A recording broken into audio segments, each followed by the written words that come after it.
Čau! Es tāda pusielīdus ekrāniņā, tāpēc, ka es gribu tev parādīt. Tavs smadzenes sastāv no 3 blokiem. 1, 2 un 3. Un tas, kas tev ir jāsaprot. Ir bloks, kas atbild par tavu enerģiju, ir bloks, kas atbild par tavu operacionālo sistēmu, tā kā datorā, vai ne? Ir tas operacionālis, kur notiek visa darbība. Un ir bloks, kas atbild vispār par tavu radošumu, programmēšanu un vispārējo tavā dzīvē. Zini, kur sāks problēma? Ja šis pirmais bloks nav uzpildīts, nenonāks enerģija uz šo bloku un vēl mazāk uz šo. Tāpēc ir ārkārtīgi būtiski parūpēties par to, lai enerģija nokļūst tev uzpildās šajā blokā.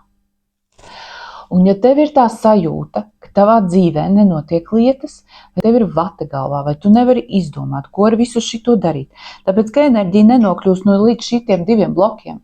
Kā tavā dzīvē kaut kas var notikt, ja tu neesi parūpējusies par šo te pirmo bloku? Ja tu neesi parūpējusies par savu miegu, par savu uzturu, par kustību, par ūdeni galu galā. Cik tu ūdeni esi šodien izdzērus, mīļā sirds? Kad tu beidzot to sapratīsi? Beidz kapāt, aizej izgulies, aizej kārtīgi paēd, sakārto uzturu un atpūties. Es tiešām esmu dusmīga, ka tu to vēl neesi sapratusi. Uzpildi to pirmo trauciņu, lai tu varētu darboties šajā un vēl šajā trauciņā.